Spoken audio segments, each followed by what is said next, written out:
Dan kita flashback ke tahun 1999, tepatnya pada malam tahun baru di Swiss.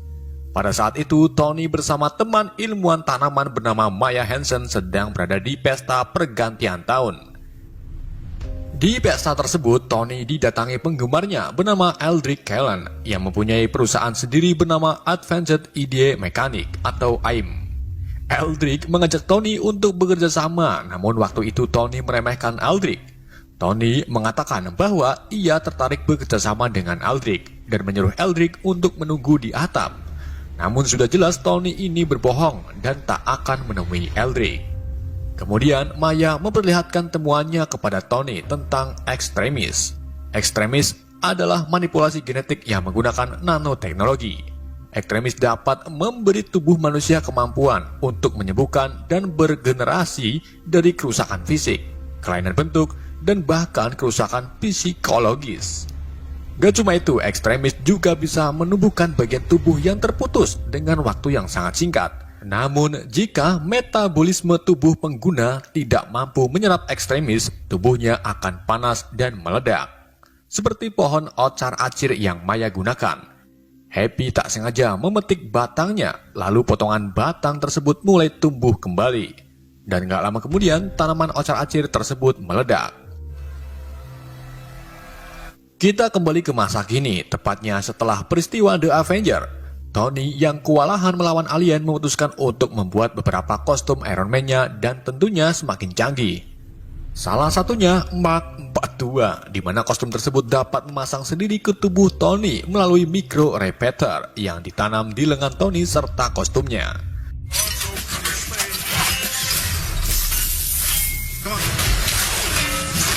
Tony juga sudah mengembangkan sistem komputernya yang kini sudah diupload ke semua kostum Iron Man. Sistem tersebut bernama Just a Rather Very Intelligent System atau Jarvis. Jarvis juga termasuk Artificial Intelligence atau kecerdasan buatan. Di sisi lain, kini Amerika sedang diteror pengeboman oleh teroris yang biasa disebut Mandarin. Di setiap pengeboman, para agen intelijen kebingungan karena tak mendapatkan bukti forensik yang tepat. Dan tak ada yang bisa menemukan keberadaan Mandarin.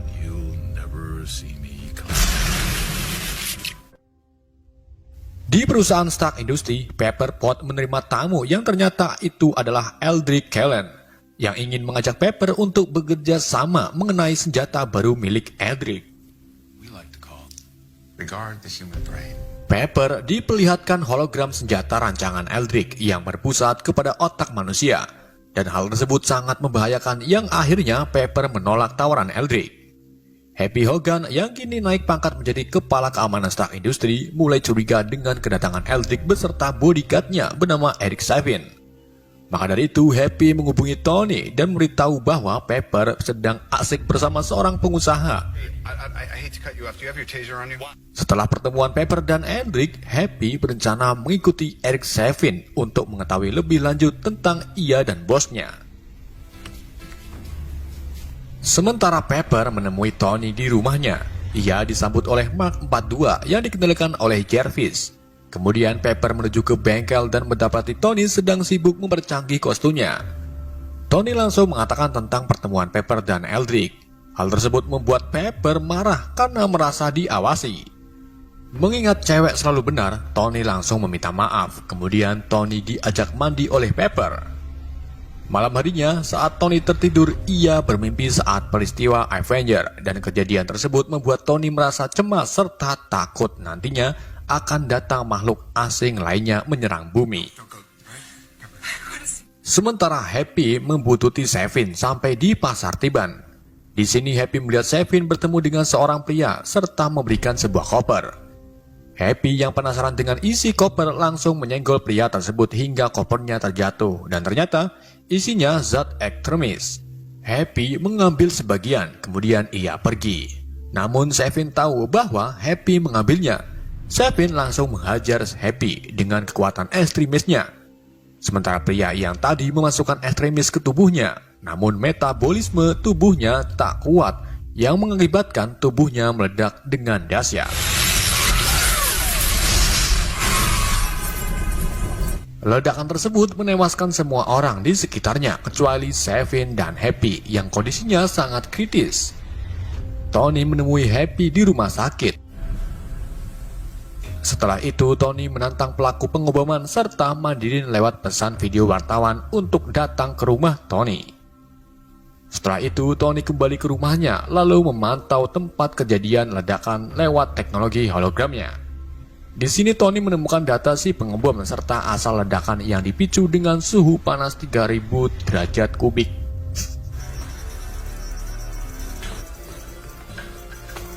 Tony juga menemukan 3 pelaku yang berasal dari Kabupaten Tennessee. Tony mengatakan kepada Jervis bahwa ia berencana untuk ke sana. Karena membeberkan alamat rumahnya, sekarang banyak yang datang ke rumah Tony. Salah satunya Maya Hansen yang ingin memberitahu sesuatu penting tentang ekstremis kepada Tony. Saat itu juga datanglah Potts. Di sini mereka terjadi perdebatan masalah Maya yang pernah menjadi kekasih Tony. Di saat itu juga tiba-tiba misil meluncur ke arah rumah Tony dan ledakan pun terjadi. Tony dengan sigap memerintahkan Jervis untuk memasangkan kostum Iron Man-nya ke Pepper.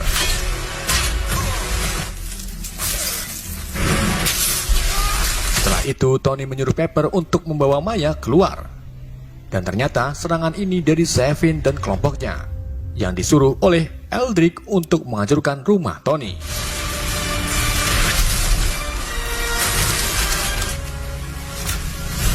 Tony mengambil alih kembali Mark 42-nya, kemudian mencoba untuk keluar dari bangunan.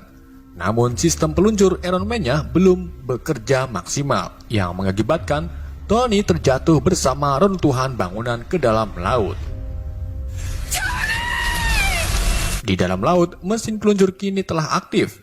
Dibantu dengan Jervis, Tony akhirnya bisa keluar. Namun yang mengendalikan bukan Tony, melainkan Jervis. Jervis membawa Tony terbang sampai bahan bakarnya habis dan jatuh di wilayah Kabupaten Tennessee. We are 5 miles outside of Rose Hill, Tennessee. Karena adanya kerusakan di Mark 42, Tony pun membawa kostumnya ke desa Temingkring dan berhenti di sebuah telepon umum. Di sini Tony mengirim pesan suara kepada Pepper ke semua kostum Iron Man-nya. Tony mengatakan bahwa ia masih hidup dan sedang melakukan misi untuk menemukan siapa di balik teroris Mandarin sebenarnya. Setelah itu Tony diam-diam memasuki sebuah gudang milik orang. Ia meletakkan Mark 42-nya di kursi dan gak lama kemudian datanglah bocil FF, sang pemilik gudang bernama Harley. Harley terkejut saat melihat seseorang yang berada di dalam gudangnya adalah Iron Man.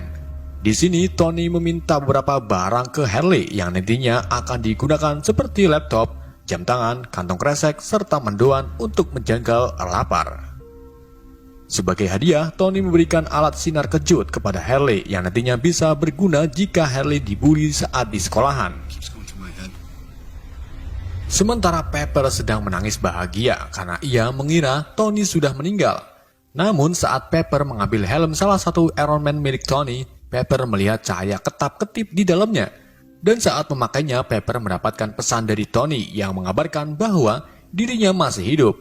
Hal tersebut membuat Pepper merasa lega. Kita kembali ke Tony yang baru saja mendapatkan barang yang Tony inginkan, termasuk jam tangan Dora the Explorer. Setelah itu, Harley menunjukkan tempat bekas ledakan bom di desanya kepada Tony.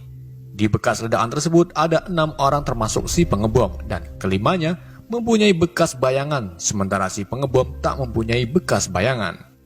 Pelaku pengeboman tersebut adalah Chad Davis, penduduk asli desa Temingkring. Untuk mengetahui lebih lanjut, Tony mencari ibunda Cat Davis di sebuah warung. Tony berhasil menemukannya dan mendapati Ibu Davis sedang menunggu seseorang yang akan meminta berkas Davis. Tony meyakinkan Ibu Davis bahwa anaknya tidak melakukan bom bunuh diri, melainkan ada yang memanfaatkannya sebagai senjata. Gak lama kemudian datanglah polisi wanita bernama Ellen Brand yang akan mengambil berkas Davis. Tony langsung menyembunyikan berkasnya, kemudian ia diserang oleh Helen. Tony mencoba lari dari Ellen, kemudian Tony juga bertemu dengan Savin. Tony memasuki sebuah ruko dan menjebak Ellen dengan meledakkannya di dapur, dan akhirnya Tony berhasil membunuh Ellen.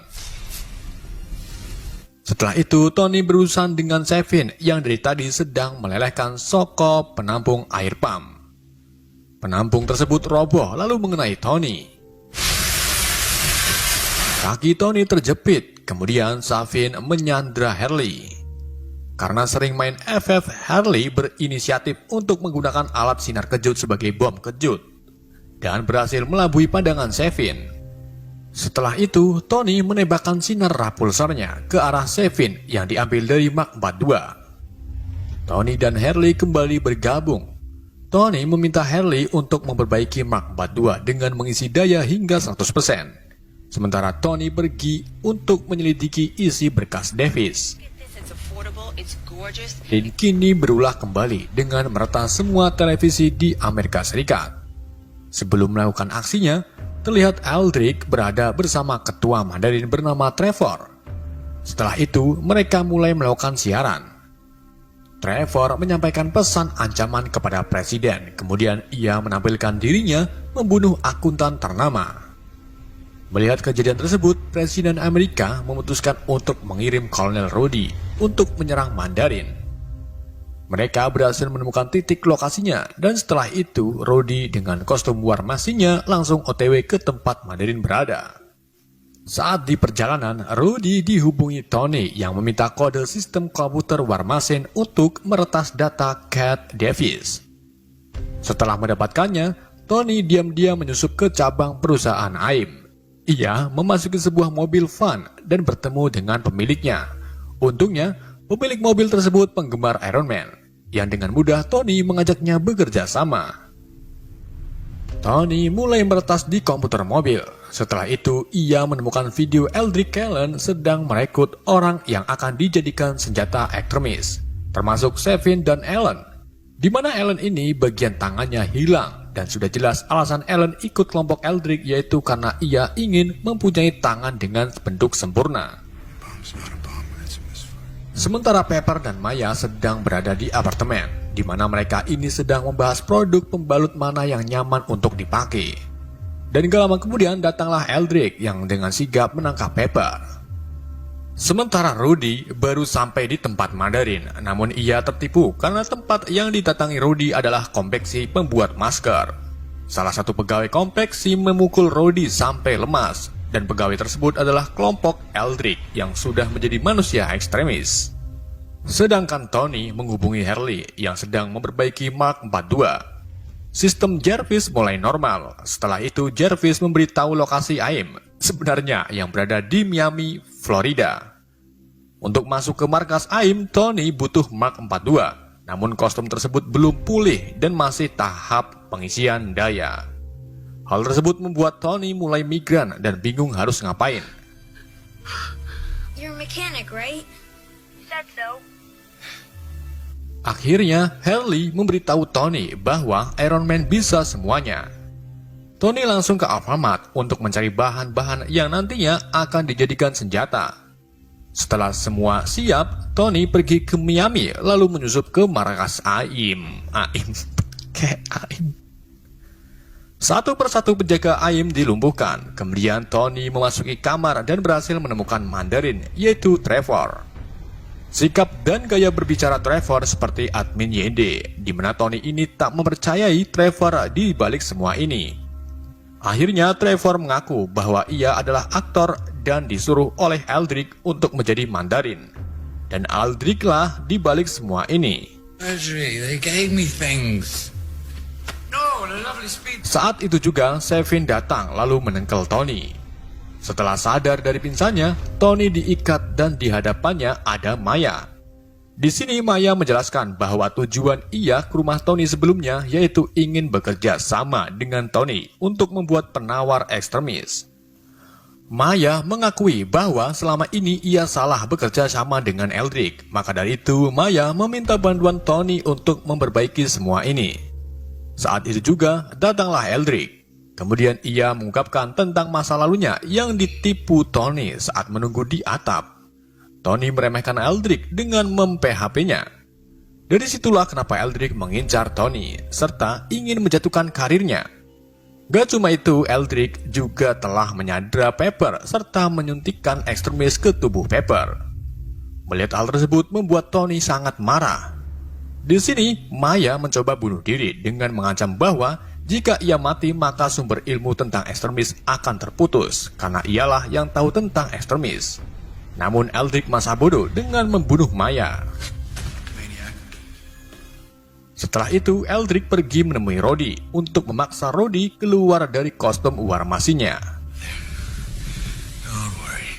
Eldrick sengaja memanaskan war masin dengan kekuatan ekstremisnya. Kemudian Rhodey merasakan panas hingga mengeluarkan keringat sakne. Dan akhirnya Rhodey tak tahan. Ia keluar lalu mengajar semua orang di ruangan tersebut. Eldrick mengeluarkan air liur panasnya, kemudian Sevin menengkel Rhodey hingga tak tersadarkan diri.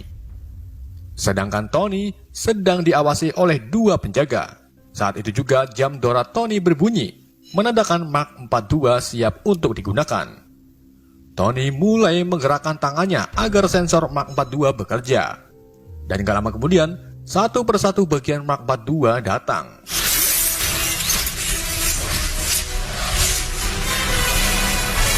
Tony mengajar para penjaga AIM. Setelah itu, Tony menghubungi Rhodey yang baru sadar. Rhodey mengungkapkan bahwa Eldrick memakai war masinya. Setelah itu, Rhodey dan Tony menemui Trevor. Trevor memberikan rencana Eldrick kepada mereka bahwa Eldrick akan menangkap wakil presiden, lalu membawanya ke dermaga. Tony dan Rhodey langsung OTW ke dermaga. Saat di perjalanan, Tony mencoba menelpon wakil presiden serta menanyakan tentang presiden. Wakil presiden menjawab bahwa presiden aman bersama Kolonel Rhodey. Mendengar hal tersebut, Rhodey terkejut dan berarti Eldrick tak mengincar wakilnya, melainkan presidennya langsung. Setelah itu, wakil presiden mengatakan kepada ajudannya bahwa tak ada apa-apa. Kemudian ia menghampiri anaknya yang kakinya putus. Ternyata, wakil presiden sekongkol dengan Eldrick. Tentunya hal ini masuk akal. Kenapa saat penangkapan di balik Mandarin pemerintah sangat kesusahan. Eldrick tiba di bandara, kemudian ia mulai menaiki pesawat bersama presiden. Saat lepas landas dan di udara, Eldrick mulai menyerang para ajudan presiden, kemudian membawa presiden pergi. It is an honor, Mr. President. Sementara Tony yang baru datang langsung bertarung dengan Sevin. Pertarungan tersebut membuat badan pesawat bolong yang mengakibatkan penumpang pada jatuh berhamburan. Tony langsung meluncurkan rapulsornya ke dada Sevin dan berhasil membunuhnya. Setelah itu, Tony terjun untuk menyelamatkan penumpang yang pada teriak kehilangan. Relax. What you need? Heather? Dengan menyuruh penumpang berpegangan satu sama lain, dan akhirnya Tony berhasil menyelamatkan mereka. Saat akan kembali, Mark 42 ketabrak becak hingga hancur. Ternyata Tony tak berada di dalam Mark 42. Ia hanya mengendalikannya dengan jarak jauh lewat bantuan Jervis. Rhodey mulai kecewa karena Tony tak mempunyai kostum Iron Man-nya lagi. Namun sebenarnya Tony masih punya banyak kostum Iron Man yang bisa dikendalikan oleh Jervis. Tony menyuruh Jervis mengaktifkan protokol rumah pesta. Kemudian ruang bawah tanah di rumah Tony mulai terbuka dan puluhan Iron Man pun mulai bertebangan. Malam harinya, Eldrick membawa presiden ke dermaga serta Pepper yang sedang disandra. Kemudian Tony dan Rhodey datang. Mereka dimak-dimik mengawasi aktivitas pasukan Eldrick. Setelah itu, Tony dan Rhodey mulai menyerang. Namun mereka kewalahan karena musuh terlalu banyak. Dan untuk melawan mereka, Tony mengerahkan puluhan Iron Man-nya yang bisa dikendalikan lewat Jervis. Dan pertempuran pun terjadi.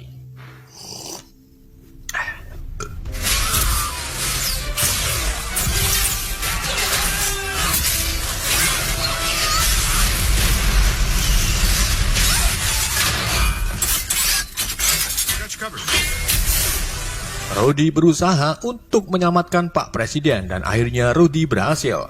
Sementara Tony mencoba untuk menyelamatkan Pepper. Namun sayangnya Pepper terjatuh tepat di kobaran api. Setelah itu, Tony bertarung dengan Eldrick.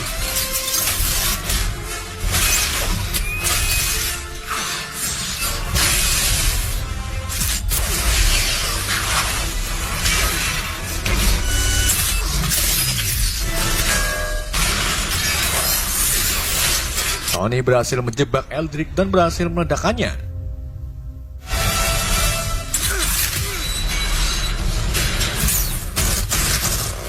Di sini Tony mengira bahwa Eldrick telah mati, namun nyatanya Eldrick masih hidup. Ia menghampiri Tony dan tiba-tiba Pepper datang menampol Eldrick, kemudian membunuh Eldrick dengan Rapulsol Iron Man-nya.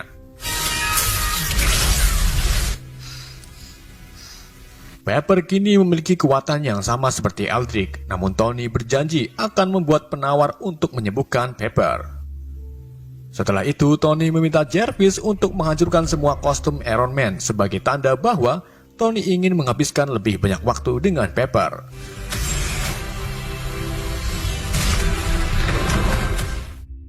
Setelah kejadian tersebut, Wakil Presiden serta Trevor ditangkap. Sementara Tony melakukan operasi pengangkatan pecahan peluru di jantungnya. Pepper juga melakukan operasi untuk menghilangkan efek ekstremis di tubuh. Tony juga memberikan hadiah peralatan lengkap kepada Harley untuk bermain FF. Di akhir film, Tony membuang reaktornya ke laut, namun ia tetap menganggap dirinya adalah Iron Man. I am Iron Man. Di adegan pasca kredit, menunjukkan bahwa sepanjang film yang tadi kita saksikan adalah curahan hati Tony kepada Bruce Banner tentang trauma yang dideritanya. Dan film pun berakhir. That was weird. Oke, itulah alur cerita film Iron Man 3. Semoga kalian tidak terhibur dengan alur cerita yang saya bawakan. Pesan yang tidak bisa kita ambil dari film ini, jangan pernah lupa gosok bagian selangkangan kalian. Sekian dari saya, wassalamualaikum warahmatullahi wabarakatuh.